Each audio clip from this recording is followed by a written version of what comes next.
నేను ఒక రహస్యం చెప్తాను, నేను ఆశ్చర్యపోయాను. తూర్పుగోదావరి జిల్లాలో మల్లవరం అని ఒక క్షేత్రం ఉంది. అక్కడ సుబ్రహ్మణ్యుడు, ప్రత్యక్ష సుబ్రహ్మణ్యుడు, ఇంతలా పాము కోనేటిలో స్నానం చేసి శివలింగాన్ని చుట్టుకుని ఉంటుంది. అది పిల్లలు పుట్టని వాళ్ళు వెళ్ళి నమస్కారం చేస్తే పిల్లలు పుట్టారు. డాక్టర్లు పిల్లలు పుట్టరని సర్టిఫై చేసిన వాళ్ళకి పుట్టారు.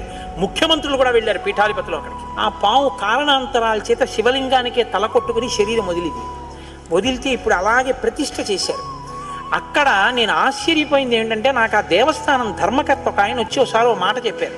బిడ్డలు పుట్టరు అని డాక్టర్లు చెప్పేసినటువంటి వాళ్ళు సుబ్రహ్మణ్య షష్ఠి నాడు ఈ దేవాలయం వెనకాల పడుకుంటారు, వచ్చి బోర్లా పడుకుంటారు ఆడవాళ్ళు. వాళ్ళకి కునుకు పడుతుంది, కునుకు పడ్డాక లేపేస్తాం. ఆ మరుసటి సంవత్సరం వాళ్ళు పసిపిల్లల్ని పట్టుకుని వస్తారండి అని చెప్పారు. నాకు అపనమ్మకం కాదు, చూడాలనిపించింది. కాకినాడ నుంచి చాలా మందిని కలిసి సుబ్రహ్మణ్య భుజంగ స్తోత్రం చేశారు శంకర భగవత్పాదులు. సుబ్రహ్మణ్య షష్ఠి నాడు ఆ దేవాలయంలో చదువుదామని అందరం కలిసి వెళ్ళాం. ఆ రోజు వాళ్ళు నా ప్రసంగం కూడా అక్కడ ఏర్పాటు చేశారు.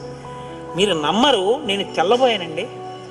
ఎంతంత సంపన్న కుటుంబాల వాళ్ళు బిడ్డలు పుట్టరు అని బెంగ పెట్టుకున్న తల్లులు సంటి పిల్లలతో ఎంతో సంతోషంగా వచ్చి ఆయనకి నమస్కారం చేసుకుని, అబద్ధం కాదు, నేను ఎంతో మందిని అక్కడ అడిగాను, ఏమమ్మా మీకు ఈయన వలనే కలిగిందా సంతానం అని. ఖచ్చితంగా మేము ఆయన వలనే ఈ అనుగ్రహాన్ని పొందామని, ఆ అదృష్టాన్ని పొందారు.